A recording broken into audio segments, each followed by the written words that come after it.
Hello, White Sox fans, and welcome back to Sox on Tap. It's Tony Marchese alongside Bez Beyond the Pen. No NWI Steve tonight, just us two. We're going to be talking some White Sox baseball. I know it's been a while. Bez, how you doing, my friend? I'm doing all right, Tone. Hanging in there, ready to talk some White Sox baseball with you. Good to be back on these airways with you, my friend.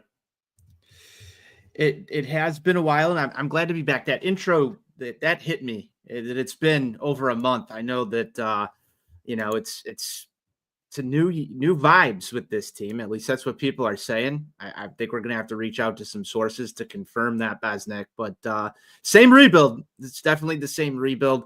We'll talk all about that in just a minute. We've got Daniel Barry in here. Happy Thursday. Hey, everybody. Hey, Daniel. Hope you're doing well. Get in the comments. Chat with us throughout the evening. We'll be talking all things White Sox baseball here. Besnik, we've got a lot to get to. I've mentioned this now for like the third time. It's been over a month, so there's a lot to talk about. We've got a White Sox fan Pope. We had the first edition of the Crosstown Classic. A lot of mean things were said. Might let bygones be bygones. I know that our Cubs on Tap show's trying to start an episode real soon here. They're asking for a little bit of assistance. I don't know. They said a lot of mean things about us. I don't know if I should let them in to our studios so that they could do their show. I don't know. We'll have to see. Maybe they'll have to come in here and apologize before we let them into their stream. The Sox got their asses handed to them in that series, but I digress.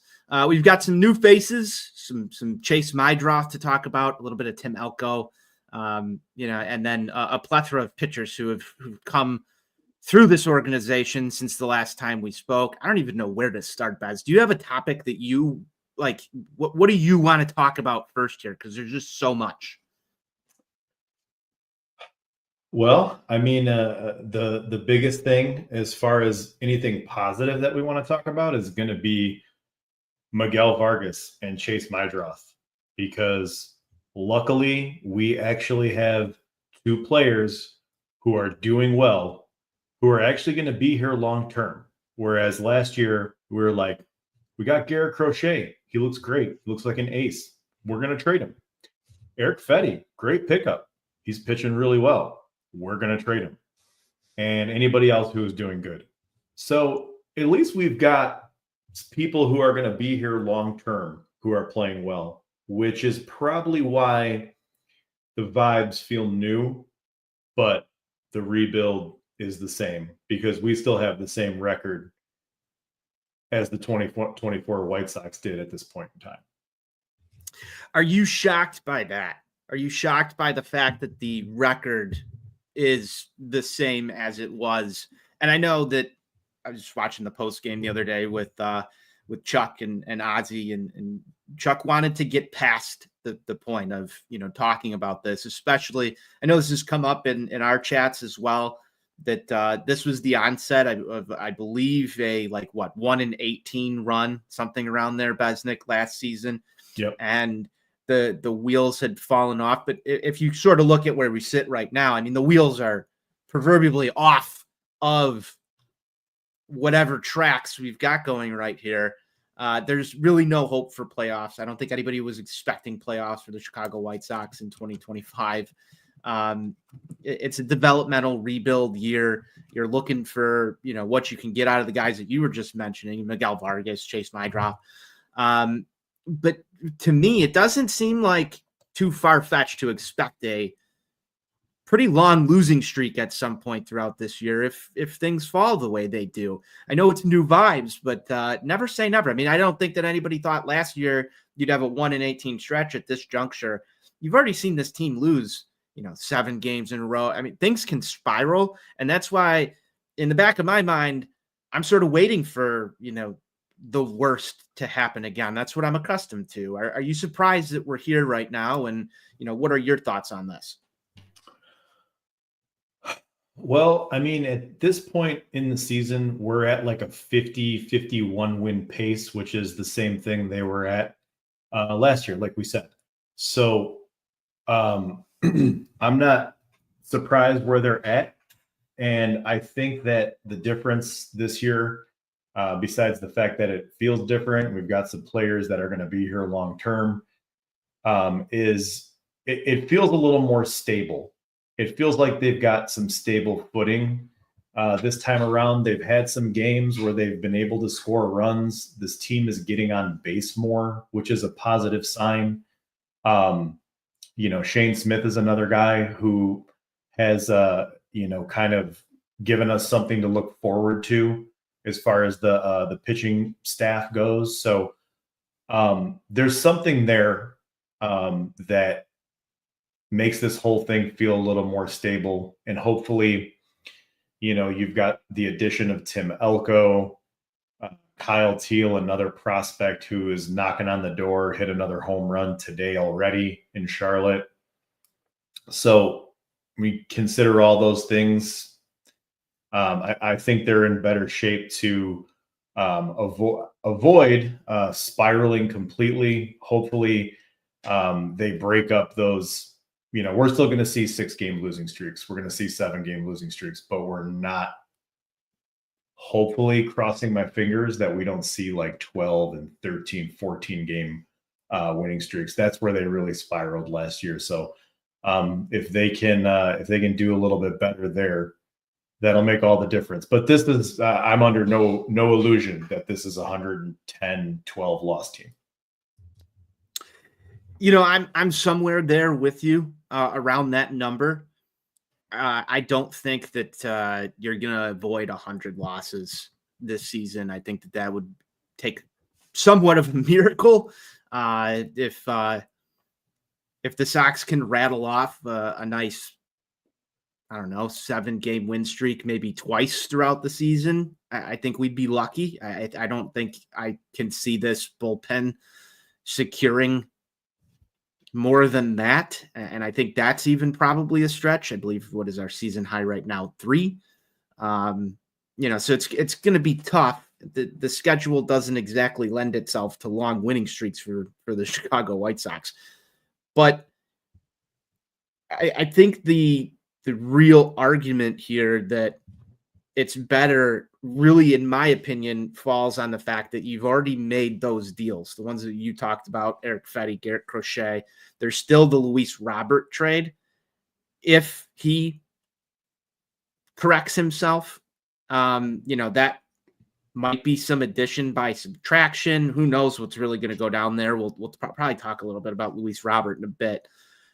But the overall feeling around the club, we had the announcement of, the new Pope being a Chicago White Sox fan and all of that. And I think there was a little bit of a high there, Bez. I don't know about you, but there was a little bit of a high there for about a week. And it's sort of worn off to this point. However, the team started to play well around there. They won 2 series in a row, put together that 3-game win streak in there. And you started to see some of the young guys perform within that. Miguel Vargas is one of those names. Ended up winning AL Player of the Week just last week. And, we used to joke, and we still joke, he's Miguel Vargas because he sucked last season.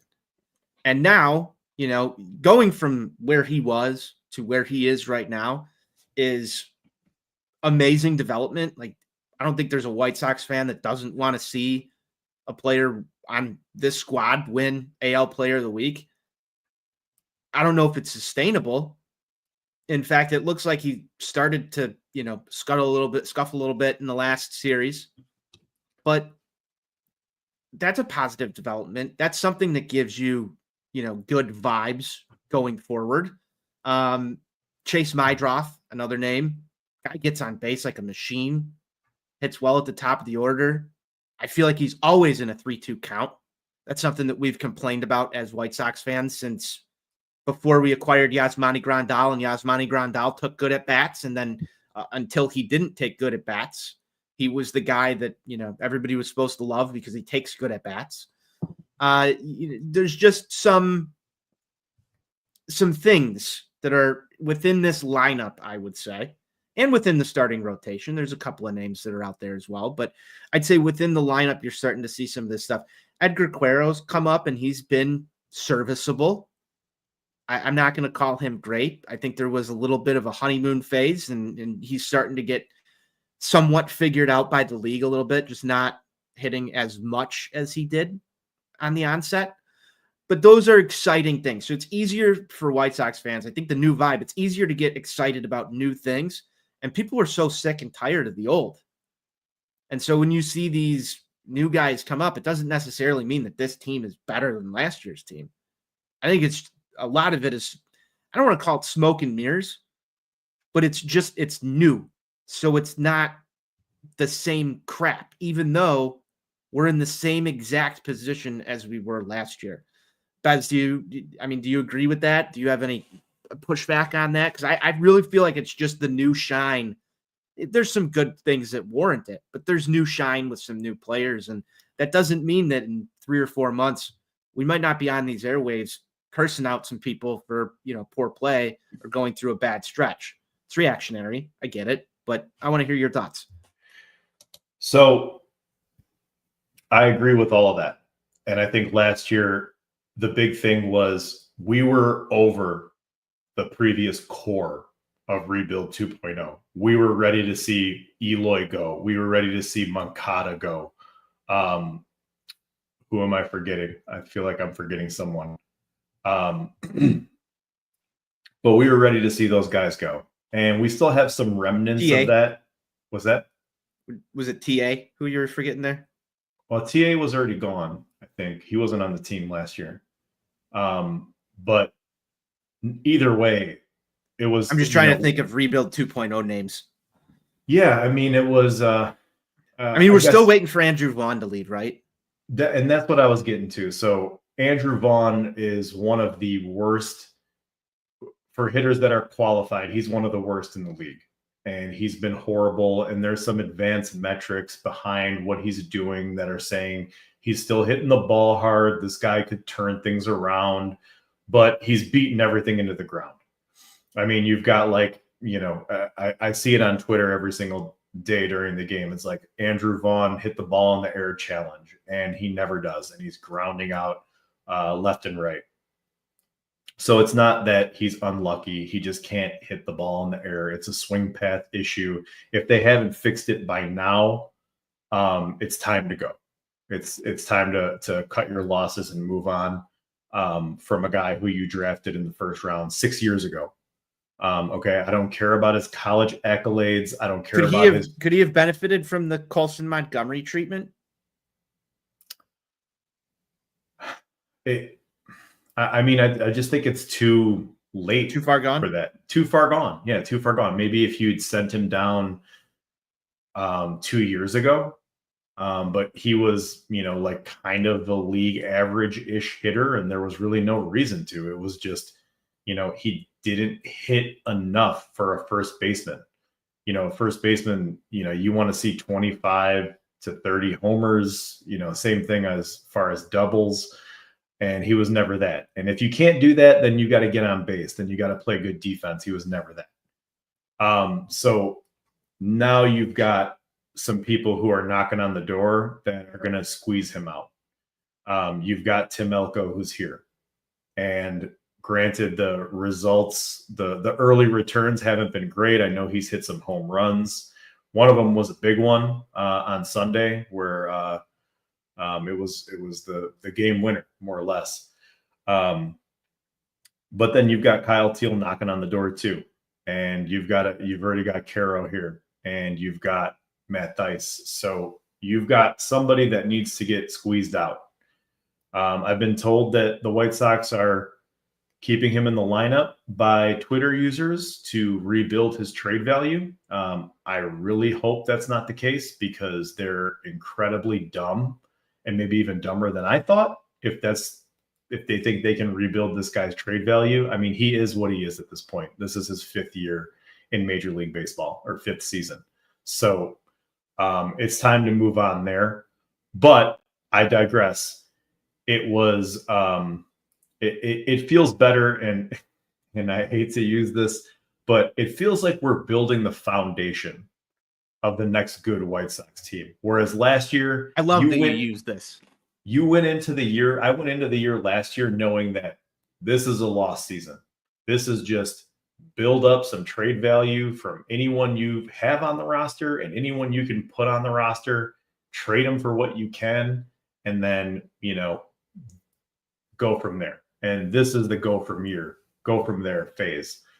So I kind of feel like we're in 2017, where we've got some prospects knocking on the door. 2017, 2018, something like that. We'll lose more games than those teams because those teams had Tim Anderson, who was good, and Jose Abreu, who, propped things up. That was the reason why those teams didn't lose 110, 115 games, because they still had some guys in that lineup who could hit. And they had Ross Detweiler. They had Big Boss Ross. I'm a big Odrisamer Despaigne. Odrisamer Despaigne, Manny Banuelos. You had some dudes in there that you hoped would have lost more games. And that's the funny thing, is you come full circle, because if they lost a few more games, you might have Bobby Witt or Robert Witt II instead of Andrew Vaughn.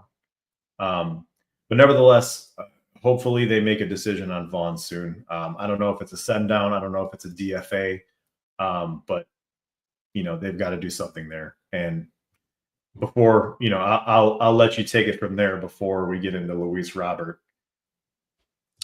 Yeah, I mean, I don't think Andrew Vaughn is tradable. I think Luis Robert Jr. is probably not so tradable at the moment either, unless somebody's going to,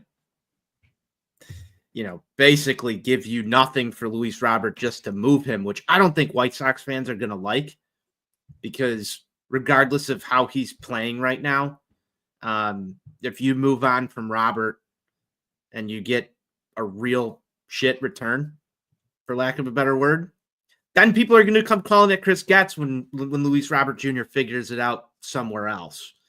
So that one's a little bit tougher. But in the case of Andrew Vaughn, I think a lot of it just has to do with the contract that he was tendered this offseason. I mean, I think it's that simple to say that this is a guy that they gave big dollars to. It's not big dollars, it's Jerry dollars. Yeah. But for the White Sox purposes, like, he's up there in payroll, and they want to squeeze out every dollar that they can out of this contract, even if it's bad.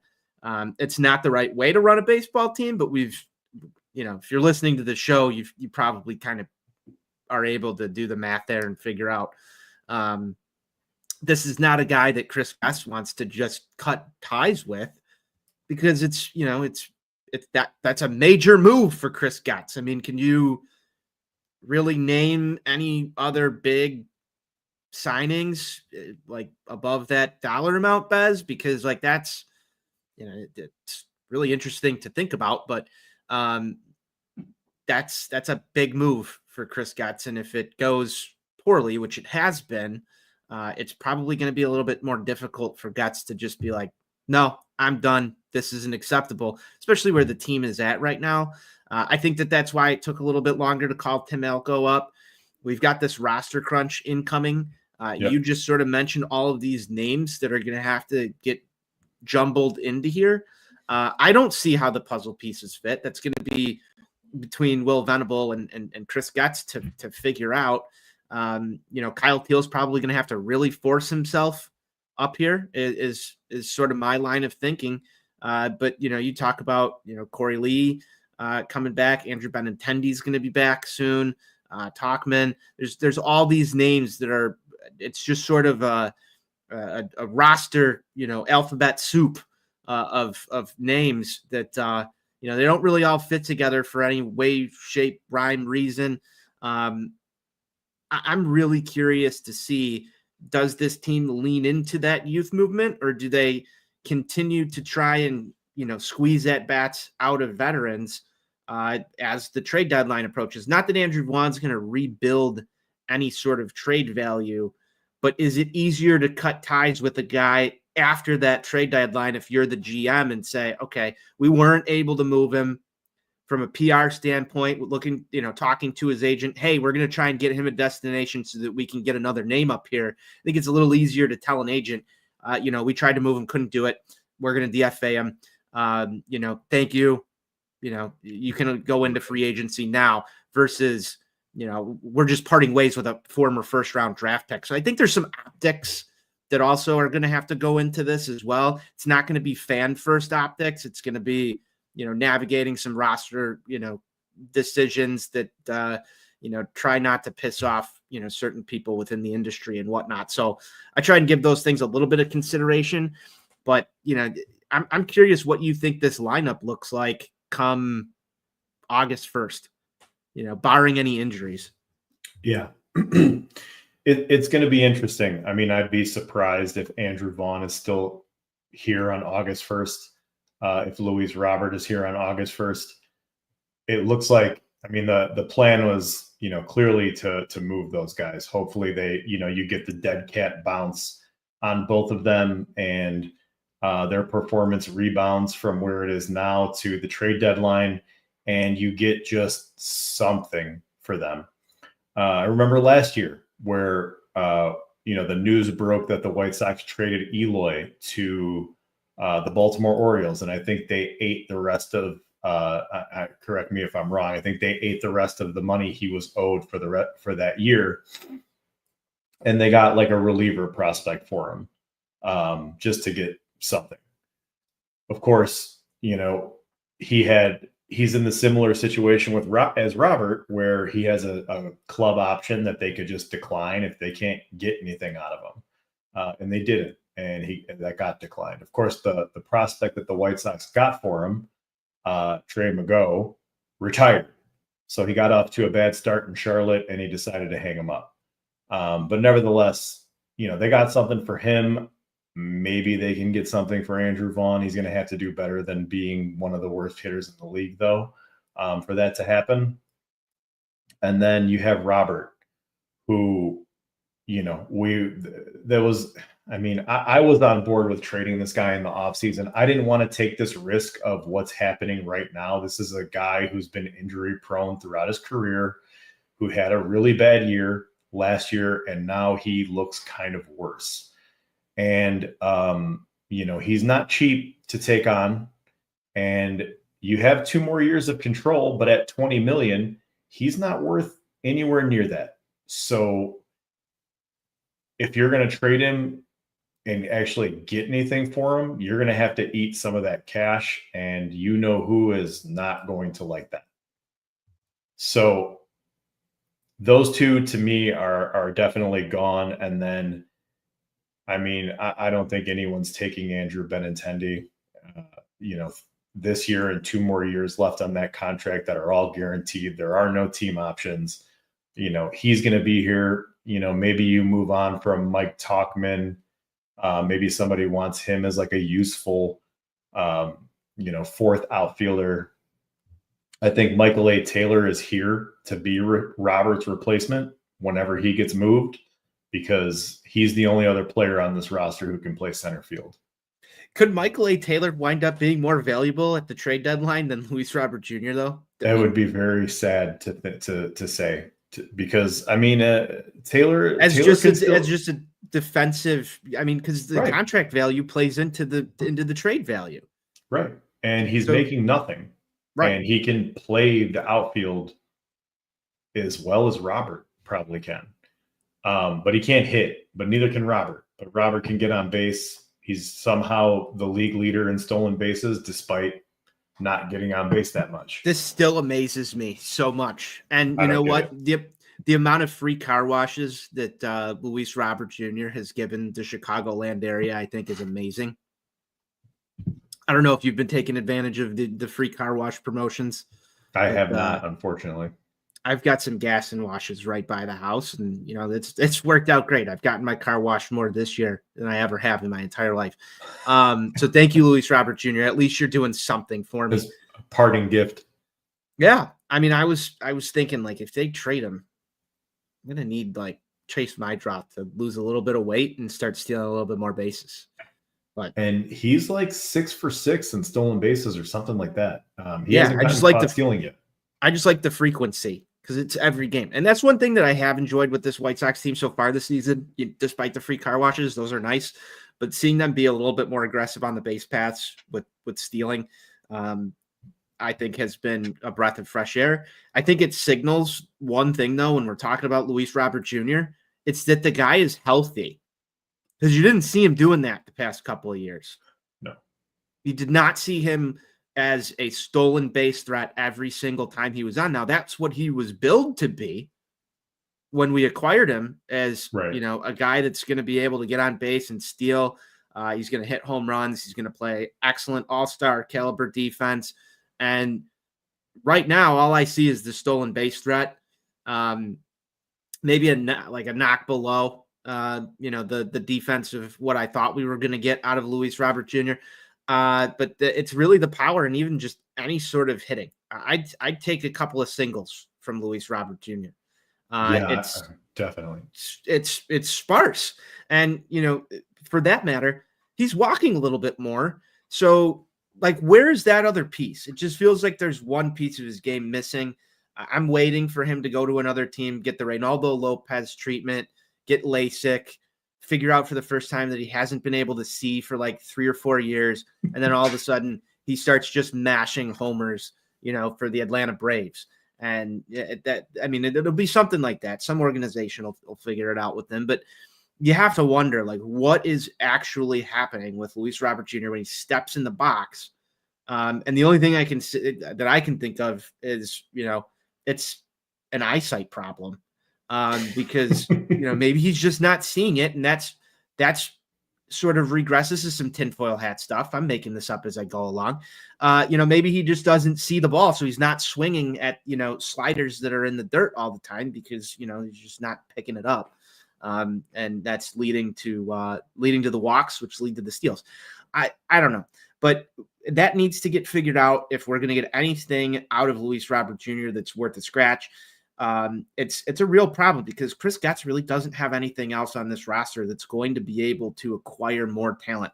And then you add into the fact that, and we've talked about this a million times, they don't exactly have a top 10 or like a top 5 draft pick this year due to the rules of the draft. So what they have in the system right now is really what you've got. There's really not much else that's coming in this rebuild. That's the part that scares me. I completely agree. We've talked about this before. Things didn't work out the way we wanted them to with Andrew Vaughn and Moncada and Eloy, Robert. But these guys were all, especially Robert and Eloy and Moncada, were all top 5 premium hitting prospects. Of course, the system didn't have enough depth to really, support the major league team to have a sustained run through the playoffs. But we don't have that now. We've got, our prize piece of the whole thing, Colson Montgomery, had to go back to the Arizona complex and figure stuff out with his swing, and fell off all of the top 100 lists. So I don't want to get too pessimistic about it, because he's back in Charlotte now and he's starting to hit the ball and he's striking out less. So there's some encouraging signs there. But you've got some guys further down the list who are up and coming. You got Braden Montgomery, who's mashing the ball in single A. But that's another guy who's a year away. And the other thing is, once these guys get here, they need time at the major league level most of the time to figure some things out. So hopefully they can nail this draft pick, and next year, after we lose 110 this year, you're probably back in the top 5. They've got some pitching prospects on the higher end, so you can kind of see some things forming there that could be nice. But again, we are probably like a 50-win team. So we got a long way to go, and we got to hope all of these guys come through, and maybe some guys come out of nowhere. The one thing that I'm liking is what they're trying to do, because they have the roster spots for these guys to just go out on the waiver wire and see what's out there on the scrap heap, bring some guys in, and maybe you find the next Jose Quintana or Carlos Quentin or even Bobby Jenks. Hopefully Bobby's health is in good shape. Yes. But that's how you find those guys. Or if you want to use a more recent example with the Athletics, Brent Rooker was a guy who the Minnesota Twins just cut, and they picked up, and now he looks like an all-star type of hitter. So they're doing those things, and you're gonna have a lot of misses there. You're gonna have to suffer through Joshua Palacios, and Vinny Capra is another guy they just picked up. But you pulled Shane Smith from the number 1 pick of the Rule 5 draft. So you've got to find those guys off the waiver wire, off the Rule 5 draft, that kind of just come out of nowhere, and you figure them out, you fix them, or they figure it out, whatever it is. But those types of pickups move the needle along with the guys that you're counting on. And if one day Jerry or someone else who is potentially maybe the owner taking over one day, who knows when, starts spending on free agents, you could have something there. They're far away from it. But I do like that they're playing the waiver wire and trying to find who they can, but what you said is accurate. What they've got in the system is what they've got, with some high draft picks coming up, and then it comes down to player development. And if they can get guys in the 2nd and 3rd round that they can turn into viable Major League Baseball players. So it'll all play out over the next couple of years. It's going to take a while, but we at least see something starting to form. We do. And I just think that there's a little bit less room for error. And I don't mean this in the wrong way, because the last rebuild did not work out the way that it should have. I feel like this rebuild has a lot less room for error than the other one did. So not exactly the same strategy, but obviously part of rebuild is tearing it down. You've torn most of this thing down, and the guys that are remaining don't have much value. I think that's where I would leave that at. Bez, let's talk a little bit about the pitching. Shane Smith, I think we need to start there, because he's been the best pitcher in a White Sox uniform by far. Extremely unlucky. Yeah, you brought up Jose Quintana a little bit ago, and I feel like there's a little bit of the same run support issue for our guy Shane Smith so far this season. Bez, what have you seen out of the Rule 5 acquisition, a guy that we just picked up from somewhere, and he's pitched his ass off this year, but hasn't had the support. Do you see him as a long-term piece in this rotation? And talk a little bit about what you've witnessed out of Shane Smith so far this season. So far, so good. He is clearly our best pitcher. It's surprising because Rule 5 picks are very rarely this good. You can talk about like Johan, I think it was Johan Santana. That was a Rule 5 draft pick. The White Sox had one, and Jordan Romano, who they ended up sending back to the Toronto Blue Jays and became an all-star closer. But it's few and far between to find guys that have made this much of an impact from the Rule 5 draft. So huge win.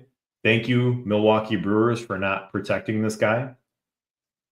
Going into the season, if this guy can just be a viable back end of the rotation, that's a win coming from the Rule 5 draft. And he looks to be better than that.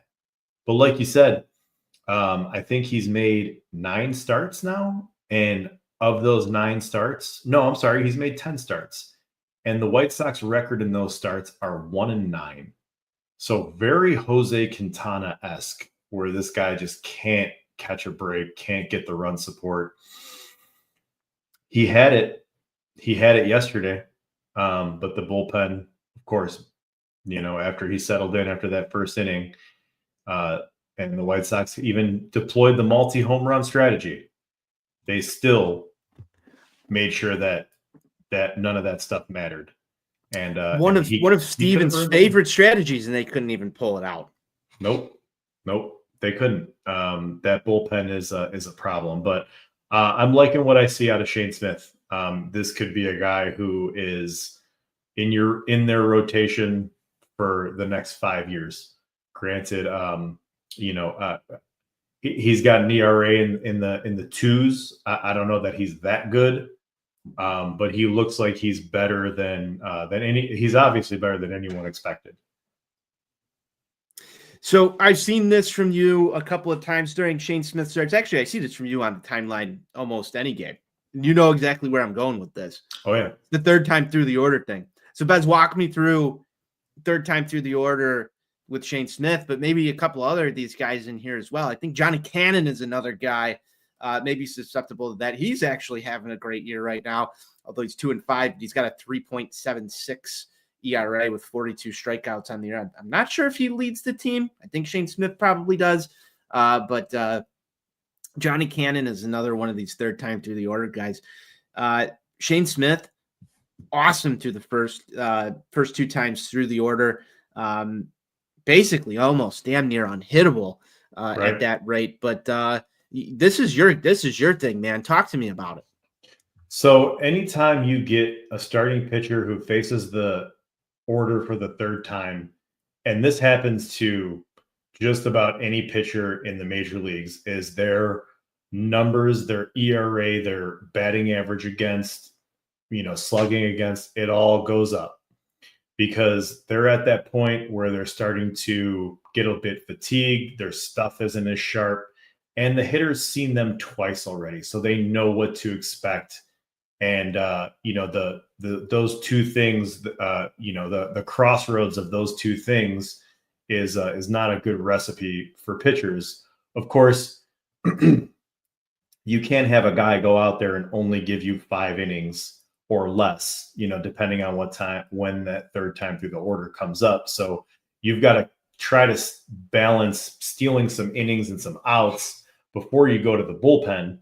But Shane Smith and Codify and a lot of these other aggregator accounts will tweet like how his numbers are just amazing through the first 4 innings or 5 innings or whatever it is. And they never say what happens after that. And when you go on Baseball Reference, you can pull this up for free anytime you want.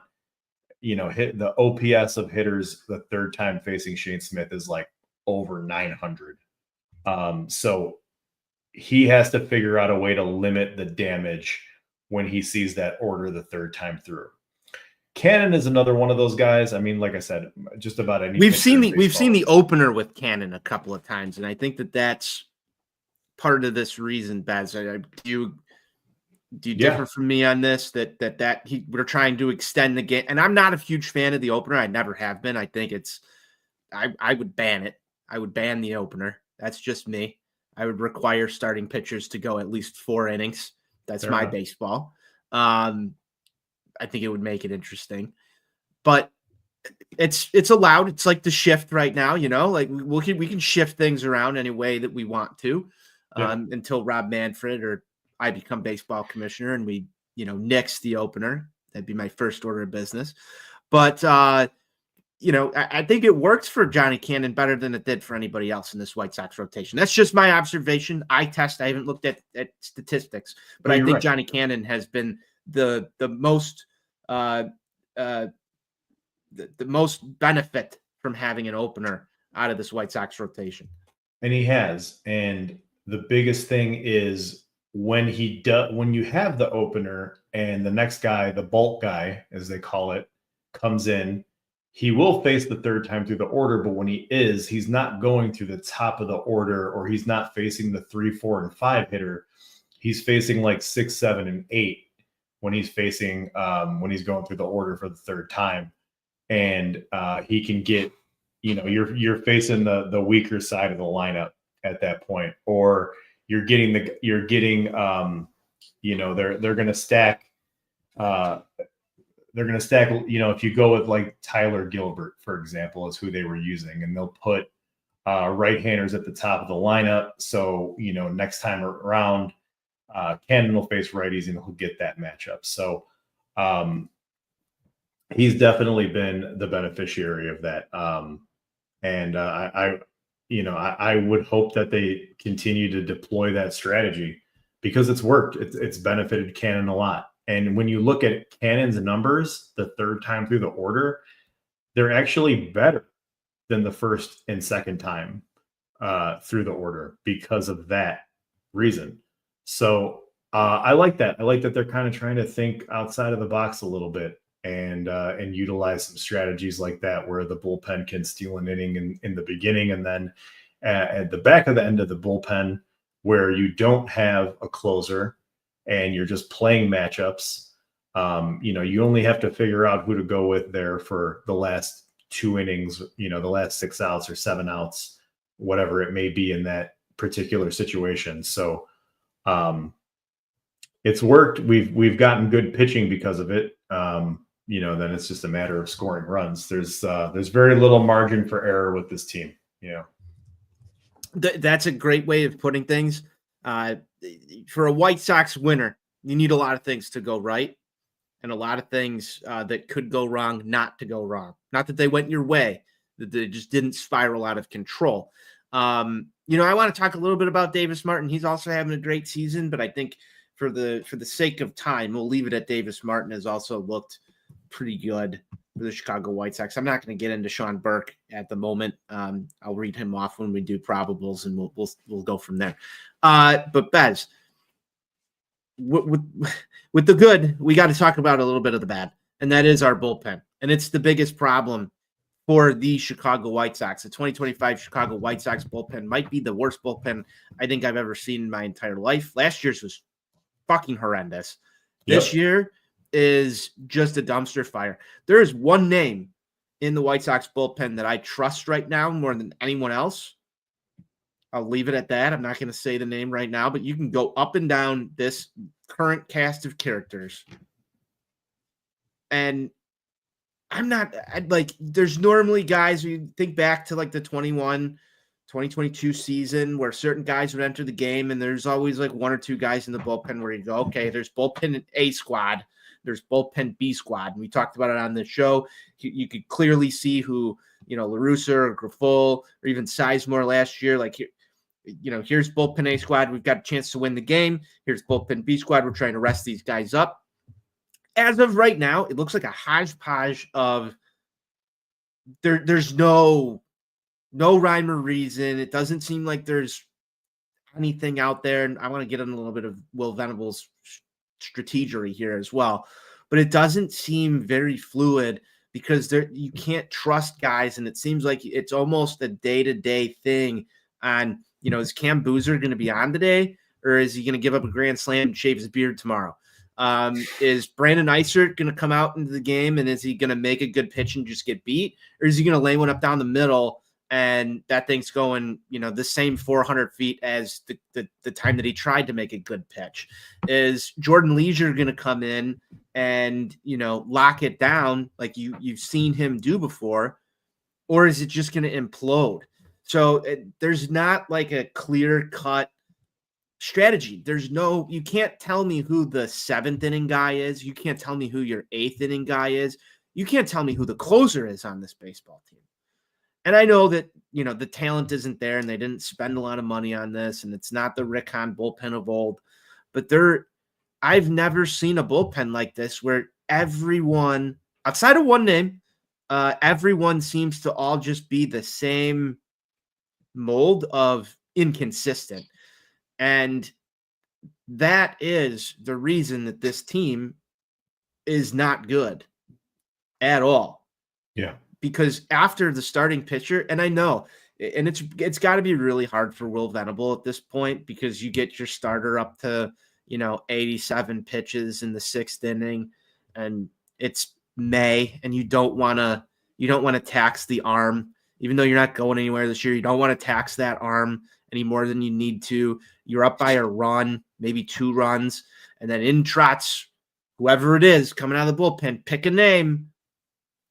And I just sit there and like a lot of games, man, I don't even like crack a beer anymore until the bullpen door opens. That's when I start drinking.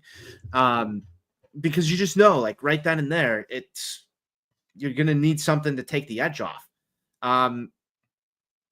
What are your thoughts with this bullpen? I sort of just ranted on it for a minute, but that's really what I see so far with the 2025 Chicago White Sox is it doesn't matter what's happened in the first 6 or 7 innings of the ball game. The ball game is your 6, 7, 8, 9. That's where all hell could break loose. Yeah, and we've seen it break loose. They've coughed up many leads. We should have a few more wins on the board there if it's not for this bullpen imploding. Yesterday being a prime example of that, especially in a game where the White Sox showed some fight and came back from down 3 runs. And then, they tied it up and we came back and got the lead, and the bullpen just made sure that didn't matter. You've got half of that bullpen with ERAs over 5. It's a dumpster fire. And last year's bullpen was a disaster. And I didn't think, I'm like, oh, it's going to be hard to be worse than that. And by the numbers, and I've got a tweet out there about it, they are worse than last year's bullpen. And it's so bad that, you kind of think it's by design. And the easiest way to lose some games is have a bad bullpen, because even if you have a lead, your leaky bullpen is going to find a way to lose you the game, so that we make sure that we're in the bottom 3. I hope that's not the case, or maybe I do. I'm not sure, because going into last year, they went out and signed Tim Hill, and they went out and signed John Brebbia to bring in some veterans to hopefully stabilize the bullpen. Neither of those guys were good. Tim Hill, I think, was DFA'd by like June, and then of course he goes to the Yankees and has like a 2 ERA. But that is a huge Guys, concern. I was told, I got to stop you right there. I was told that when players leave here, they don't always get better. It's not a curse. There's nothing going on there with players leaving the south side of Chicago and just like immediately finding success. But you just pointed out another one, so I'm going to point those out on this show going forward. That's totally fair. I mean, it's a mixed bag, right? And it happens to a lot of teams. It's not just the White Sox, but a guy goes to another team and figures something out, or that team knows what to do to fix them. It's just a better fit. But why didn't Brian Bannister fix him? I don't know. I was told Brian Bannister is a pitching guru god, and his addition was a transformational hire. And granted, on the starting pitching side, we've seen some pretty good results there. But 2 years in a row, this bullpen has been a dumpster fire. And people are going to want to say, well, no, it's Chris Getz's fault. And he didn't go sign any veterans. Well, he did sign some veterans last year, and that didn't work out. And this year, you got a bunch of guys that, they thought they could fix, and that's not working out. And you had some guys that they brought in via trade, like Jordan Leisure, Jared Shuster. Who's the other guy? Tyler Gilbert. Was a guy that they traded a prospect for. Cam Boozer, they traded a 18-year-old prospect for. So these aren't all guys that they grabbed off the scrap heap. These are dudes that they wanted here. And whatever magic they're working in the pitching rotation, it's not working in the bullpen. So long term, this year, next year, it's a concern. Unless they go out and, get some lockdown guys, which I don't see happening next year, or maybe even the year after. But that's a concern. And it's tough to watch, because you want to see some wins. And when you have a lead going late into the game, it's painful. It's painful. You'd almost rather just get blown out in the first few innings than just have the rug pulled out from under you in the 7th or 8th or 9th. Yeah, there's a lot of rug pulling courtesy of the bullpen this season, Bez. That's just been a theme. We're coming up close on the hour, so we're gonna sort of rattle through a couple of things real quick. I think you summed up the bullpen stuff pretty well there. I also don't really see that problem getting better until a couple of maybe guys come up here, maybe don't work out as starters. The whole Michael Kopech thing. There'll be somebody out of this pitching crop. Call someone up from AAA, for the love of God. You have Addison Coffey, you have James Karinchak. They're both pitching well down there. Just call them up. They couldn't possibly be worse than some of the guys they have there. Yeah. So I've said my piece on the bullpen. There's going to be hopefully some new names in there, just like we see some new names in the lineup as well. I want to just take a little bit of a pulse check on Will Venable's first. What is it? I think we're at 2 months as manager, almost 2. About a third of the way through the season, almost. Yeah. Where are you at on Venable? I think we need a little bit of a pulse check. What have you noticed? Couple of issues that I've had is his over aggressiveness, maybe I've called it. He's playing the infield in a lot in some situations that are odd to play the infield in it. And the one I'm thinking of most recently was in the Cubs series when you had a guy on first and third, 1 out, and you play the infield in. That was when they threw the ball, when Maidra threw the ball home and Tice dropped it. That's a double play ball and inning over. And you get out of that inning up 2-1 instead of all the unearned runs crossing the plate. I think they scored 6 in that inning. So that was one example of it. There's a couple of others.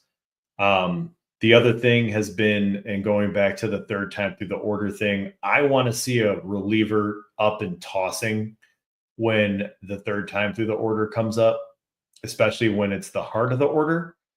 And you've seen, and it's happened to Shane Smith a couple times where the reliever kind of goes out there a little bit later and, they have to kind of stall and he takes the long walk out to the mound so the reliever can warm up a little more. Most notably that game we led 3-0 to the Twins in the 5th inning, and then it kind of just imploded from there. That's one good example. There were others. Okay, I'm not going to name them all. But yeah, a little bit slow to get the bullpen up and going, playing the infield in odd situations, and even some of the bullpen decisions of who he goes with at times are some head scratchers. So it's very early in his career. We're only 2 months into a first-year manager here, so the roster is a dumpster fire. There's not a lot of good options in the bullpen, so I don't want to give him a free pass, but there's some things that I don't like. And I guess I'll start there and pass it over to you. But those are my concerns. Fair concerns. I think I shared a lot of those as well. I think you've got some different ones than I do. My concern, I think, mainly has been the pinch hitting, because I feel like every game that I've watched has 1 or 2 pinch hitters for like seemingly no reason sometimes. Like I get matchups, I get, trying to bring in someone who might have a good, history against a guy or, something like that. But I don't consider Joshua Palacios to be a number 3 hitter. But I believe he had 2 hits in that game the other day, and gets pinch hit. I forget who came in for him. It might have been Matt Dice. I think it was Michael A. Taylor, actually. It might have been Michael A. Taylor. Okay. There was that one, but there's plenty of those where I've seen a couple of guys have like good days and then get pinch hit for in like the 6th or 7th inning with the Sox down by maybe a run or so. And then, you start to shorten your bench a little early. These are negligible things really in the grand scheme of things. But, I just feel like he's sort of shuffling. I feel like he's shuffling things around to try and give guys at bats when really at this point, I'd rather see this team make people earn their at bats instead of just handing at bats to people. I think that, that could be argued either way just because it's, my opinion on the matter. But, I've seen that. And then the other thing that sort of irks me is I haven't seen a lot of like fire and passion. And I know that's a weird thing to bring up because, what is he supposed to yell and scream about? But Right. I just feel like there's a lot of friendliness. There's a lot of talk about, the culture and, I get it. This has been something that's surrounded this team for a while, and maybe he's, got the right vibe for the clubhouse or whatever you want to call it. But I don't think that this team really needs like a handhold type manager right now. I'd rather Yeah. see them, you know, I know it's not the days of old and you don't have to, scream and yell at everything, but maybe this next crop of guys doesn't need a, friendly Ricky Renteria type guy. I think even Ricky had a lot more fire and passion than Will Venables displayed so far. And again, not a lot of these games have mattered. But like, you go into this Cubs series and there's, a lot of heat taking place. And like I didn't get the feeling that we were like all too into it outside of, he sort of felt like a tourist in a crosstown classic game. That's kind of what it felt like. First time through, it's still Right. way too early to really make a full assessment, but I kind of want to see him get angry. I don't know if that's just something I want to see all managers do. I know he's been ejected from one game, Yeah. but not so much angry at the fact that like umpires aren't doing their thing right or whatever. Andrew Vaughn had that mistake, not running the ball out. I believe that was in the Cubs series. I believe he wasn't in the lineup the next day. Yeah. And then all of a sudden he's pinch hitting in the next game. Like stick through your punishment. It's sort of the same way. Like if that was a message, don't go pinch hit him. Yeah. Let him ride the bench the entire day. It's not like we just did a whole segment on Andrew Vaughn. Why does he need to come up in that situation? I know he's got the power to hit the ball out of the ballpark, but don't just go reward him with an at bat. I think he came in for Palacios in that game. So Drew Pomeranz came in, lefty. They wanted to go lefty, lefty righty, and he was the righty off the bench. I do appreciate that he did get the benching at least. Yeah. I think they just wanted to play the matchup. That's the other thing about I feel like I've seen a lot is Venables very beholden to the righty lefty matchup. And I think that dictates a lot of the lineup configurations that we've seen where, you go righty, lefty all the way down, or it's like righty, lefty, righty, lefty, righty, lefty. See, I'm under the assumption that Venables not making the lineup. That's just my opinion. I have no information on whether or not that's true. Just what I've seen with this team for the last couple of years, I don't think the managers are making the lineups. I don't think so either. I think that's accurate. I can, the managerial job in Major League Baseball has changed where it's a partnership between the front office and the manager. The manager doesn't have sole control over those things. It's, the front office giving the input of here's how we want to strategize for this team. Here's why we want to bat these guys here, in certain situations, pinch hit this guy. It's not the manager just coming up with it on his own. It's the GM. Even with the good teams, it's not, just the White Sox trying to handhold a new manager or anything like that. It's the good teams too. It's the Dodgers. You saw in the World Series running those bullpen games out there. That's not Dave Roberts coming up with that on his own. That's advanced scouts and the GM, putting those plans in place. So that's one thing I would hope, but people don't, at least online, because that's not the posts I see. It's all on Venable. Why are you betting Joshua Palacios third? Well, that might not be solely his decision, and it probably isn't. But I can tell you that I was one that was out there questioning this as well, and then Palacios started to do well. I don't know. Maybe it has something to do with it. Maybe it doesn't. But the lineups are somewhat curious sometimes. They are, and we can rationalize it a lot of different ways. We don't know what matchups they're looking at, but yeah, I mean, batting a guy who's can't slug third is definitely going to be a head scratcher. But no one in this team can slug. So on the other hand, what does it matter where he bats? Because we don't really have a home run hitter. I guess you could call Miguel Vargas it now, Miguel Vargas, as Steven would say. Hi, Steven, if you're listening. I want this team to have a home run hitter. Speaking of Steven, I asked him this question the other day. Does this team have anyone in its system that's going to hit 30 homers? Maybe Tim Elko, maybe George Welko, maybe Braden Montgomery, the guy they got. And he's only in single A. So yeah, that's another. You have to take those numbers with a bit of a grain of salt there.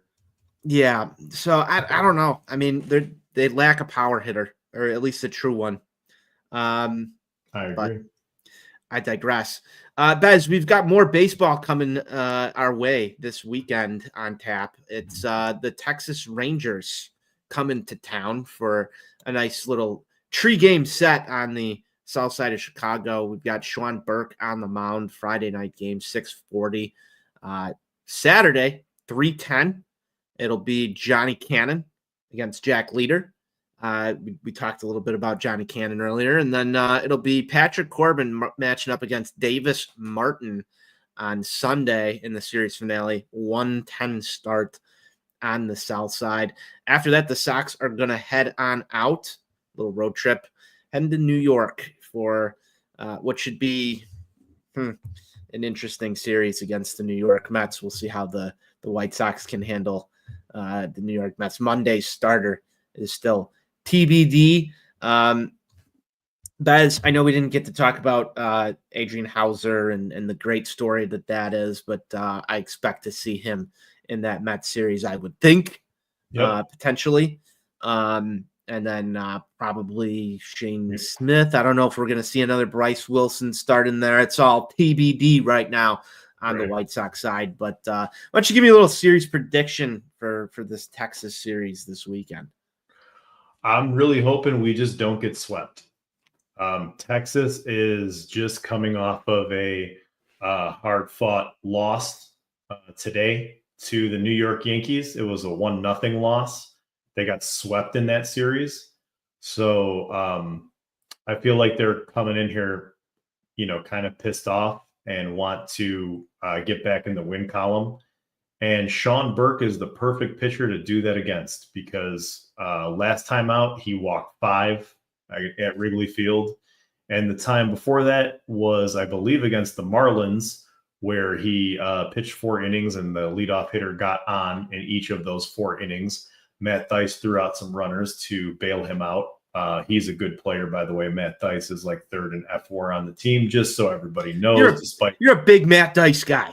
I mean, I feel like I need to defend the guy because you hear all offseason about like, oh, that's great. Bring in these veterans. And if they play well, you can flip them at the deadline and get something for them. Well, Matt Thaiss is one of those guys. And he is actually – there's actually one team in all of baseball who has 2 catchers with a higher F4 than Matt Thaiss, and it's the Chicago Cubs.